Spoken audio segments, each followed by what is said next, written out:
Começando mais um episódio do nosso Café com Desgraça, esse é o nosso segundo episódio. Nesse quadro falamos notícias sobre política, negócios, empreendedorismo e finanças. Muito prazer, meu nome é Victor Pinheiro. Se você gosta desse tipo de conteúdo, não se esquece, se inscreve no nosso canal e ativa o sininho para receber notificações de vídeos novos sempre que a gente postar alguma coisa por aqui. E para iniciar o vídeo, vamos começar a falar um pouco sobre finanças nessa nossa primeira notícia.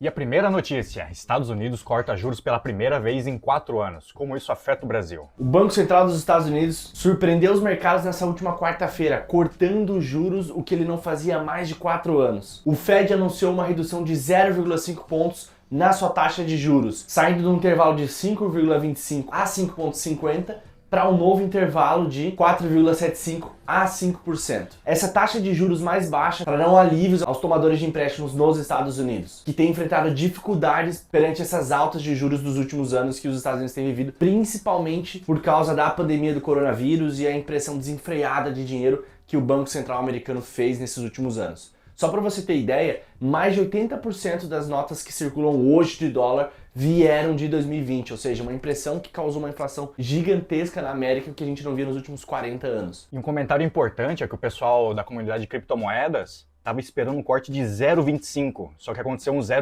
um corte de 0,50. Tem um site que eu acompanho que lá mostra todas as expectativas de barril de petróleo, taxa de desemprego.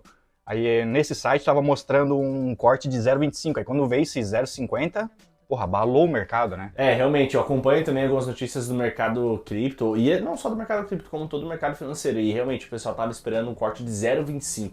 0,50 é muita coisa, né, Corp? Eu tava dando uma olhada aqui, depois do 0,5, do corte de juros, o Bitcoin subiu, o Ethereum subiu, minha carteira subiu aqui quase uns 5% aqui.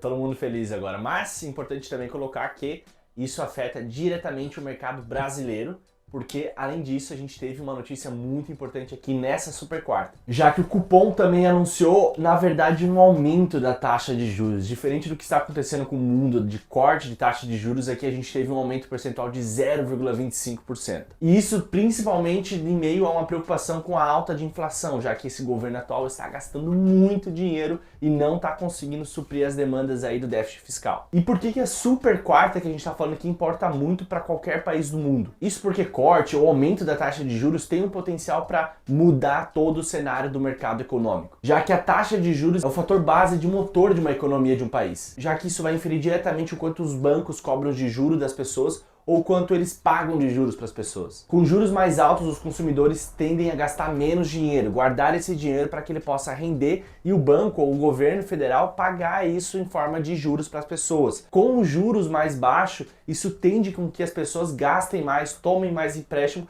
e isso aquece a economia. Mais uma dúvida, será que o governo vai baixar de forma superficial? Porque, porra, eles estão gastando mais do que arrecada. Aí não vai virar uma bagunça? O que a gente está vendo principalmente? O governo Lula ele queria diminuir a taxa de juros, ele não queria aumentar. Só que por decisão praticamente unânime do Banco Central, essa taxa de juros foi aumentada justamente para poder controlar os efeitos da inflação que vai vir. Isso é algo que a gente não tem mais como controlar, porque o governo não para mais de gastar. Então quer dizer que a gente tá fudido, então é isso que tu tá falando. Exatamente isso. Quais fundos imobiliários mais renderam em 12 meses e quais as perspectivas após a alta da Selic? Certo, pessoal. Então essa notícia é bem legal porque quando a gente vê uma alta da taxa de juros, a gente normalmente vê uma migração muito forte dos investidores aí para a renda fixa. Mas mesmo assim, existem sim oportunidades na renda variável. E quando a gente fala de fundos imobiliários, tem algumas dúvidas, né? Tijolo, papel, qual desses são os melhores investimentos nesse momento? Então, só para a gente contextualizar, isso não é dica de investimento, mas trazendo como uma curiosidade, quais foram os 3 melhores fundos imobiliários de papel nesses últimos 12 meses? O primeiro deles é o KNCR11. Ele teve um retorno de 19,78% de dividendos para quem investiu nele nos últimos 12 meses. Lembrando-se que isento de imposto de renda. O segundo foi o CACR11, com um retorno de 19%. E o terceiro colocado, KNHY11, com um rendimento de 18,82%. Então, todos esses 3 fundos imobiliários de papel, se você tivesse investido nos últimos 12 meses, você teria um ganho maior do que o que a taxa de juros te pagou também nesse período. Nos fundos de tijolo temos outros exemplos também, uns até bastante curiosos, mas lembre-se, tomem muito cuidado, observem, leiam todo o regime desse fundo para você tomar a decisão de investir nele ou não. O primeiro deles é o HTMX11, que teve um retorno de 65,99%. Ou seja, a gente sabe que isso é bem comum, na verdade, né? Provavelmente esse fundo ele vendeu algum tipo de participação que ele tinha ou algo nesse sentido para poder dar um retorno desse tamanho. Nenhum fundo é sustentável dando um retorno desse sempre. Leiam todo o descritivo desse fundo antes de você investir. O segundo colocado é o MFII11, teve um retorno de 26%. Aqui também, por ser um fundo de tijolo, normalmente eles vão estar te pagando uma média entre 8% a 12%. Quando a gente vê algo muito discrepante disso, certamente é porque esse fundo teve alguma venda ou algo nesse sentido. Em terceiro colocado, o TVRI11, com um retorno de 18,51%. Então, todos esses três fundos, se você tivesse investido nos últimos 12 meses, essa teria sido sua rentabilidade. Acho que os fundos de papéis são os que mais pagam, né? Porém, não tem a valorização do fundo de tijolo, né? Por exemplo, agora nessa alta da taxa da Selic, é importante a gente investir em fundos de papel porque eles estão atrelados justamente a esses juros. Os fundos, eles compram justamente dívidas públicas ou dívidas imobiliárias e vão se beneficiar com a alta dos juros. Então, se a gente está nesse cenário de aumento dos juros, é interessante a gente olhar mais para fundos imobiliários do que fundos de tijolo. Vou vender todos meus bitcoins e botar em MX, foda-se. Beleza, pessoal. Agora fechando a parte de economia e finanças, vamos falar um pouco sobre o cenário político que o nosso país vem vivendo, falar um pouco sobre a novela da briga do Xandão com o Elon Musk. X nomeia representante legal no Brasil e tenta evitar novas sanções do STF. Será que o Elon Musk desistiu agora? O que vai acontecer nessa novelinha? Assim, pessoal, o que está acontecendo nessas últimas semanas a gente está acompanhando, né? A gente teve, inclusive, nessa mesma semana, o Elon Musk trollando aí a galera, trocando o IP e voltando com o Twitter no ar. E isso, obviamente, gerou um burburinho entre eles e fez com que o nosso querido Marechal Alexandre de Moraes multasse o Twitter em mais de 5 milhões de reais devido a essa atitude. Mas a briga deles agora parece que teve uma calmaria, já que o Elon Musk nomeou uma pessoa oficialmente para estar sendo representante legal do X aqui no Brasil. Mas isso também porque o Xandão notificou a Anatel para multar aquela outro servidor, né? Aí eles tiveram que voltar com o rabinho entre as pernas.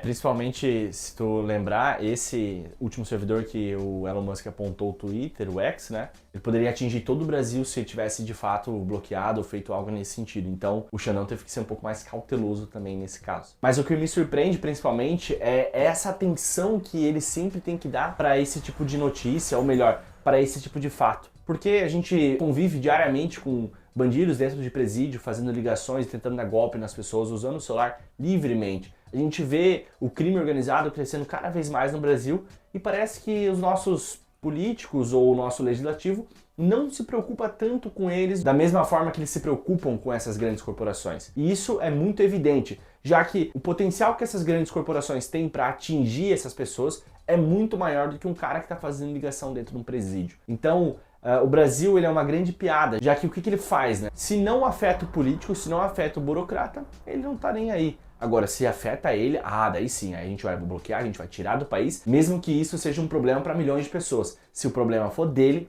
daí sim você vai ver um cachorro grande querendo morder todo mundo. E pra gente finalizar a nossa grande comédia aqui do nosso país na política, vamos falar um pouco sobre como foi essa última semana nas eleições de São Paulo, com a última notícia do dia. Após cadeirada e gritaria, a eleição de São Paulo tem o primeiro debate sem tumulto entre os candidatos. Tu viu que o Marçal agora mudou a postura dele, né? Mudou a estratégia. Qual que é a sacada dele que eu percebi? Nos primeiros debates ele foi lá, fez gritaria, xingou todo mundo começou o país inteiro a olhar pra cima disso. Agora no último debate ele aparece todo calminho, todo falando baixo. Viu que ele mudou todo o jeito de falar agora. Eu acho que ele deve ter ficado com medo do que podia vir depois da cadeirada, né? E acho que é importante a gente entender que as eleições, normalmente a gente vê esse grande teatro que acontece entre os políticos, mas nas eleições de São Paulo estava um pouco mais acirrado, né? Já que a gente tem diferentes pensamentos políticos e ideológicos entre os candidatos. Na última semana a gente viu o Marçal sendo atingido por uma cadeirada do Datena, e isso fez com que repercutisse muito, né? Normalmente essas notícias, elas acabam favorecendo a quem sofre o ataque. Então, quando a gente vê, por exemplo, a última pesquisa do Datafolha, ele mostra o Marçal ainda como terceiro candidato, o primeiro é o Nunes, o segundo o Boulos, e o Marçal na terceira posição. Algumas outras pesquisas falam que ele está em primeiro, outras em segundo, então isso acaba sendo discrepante, de acordo com o Instituto de Pesquisa que faz isso. Mas esse último debate de ontem, como o próprio Corby colocou aqui, foi um pouco mais calmo, né? E eles se concentraram em falar um pouco mais das suas propostas. Eu acho que isso, obviamente, teve um influenciamento externo ali, das pessoas falando que isso poderia influenciar negativamente, né, a política nacional. Então, o último debate ele foi realmente mais calmo, ali, com perguntas mais centradas aos objetivos em si daquele candidato como prefeito de São Paulo. E a propósito, ali as intenções de voto do Marçal começou a subir de novo, porque ele deu uma baixada brusca ali depois da cadeirada. Pra mim é um mistério ainda as pesquisas de São Paulo, porque cada dia que eu vejo é um número diferente. Mas é importante a gente continuar acompanhando aí o cenário da política, principalmente de São Paulo, já que ela tem uma influência direta no resto do Brasil. Certo, pessoal? Então esse foi mais um vídeo, mais um Café com Desgraça, episódio 2. Se você acha que tem algum ponto aí que a gente deixou de falar da semana, uma notícia, deixa aí nos comentários. Qualquer sugestão, crítica, pode deixar aí que a gente vai responder você também. Até o próximo vídeo. Tchau, tchau. Valeu, pessoal. Até um dia.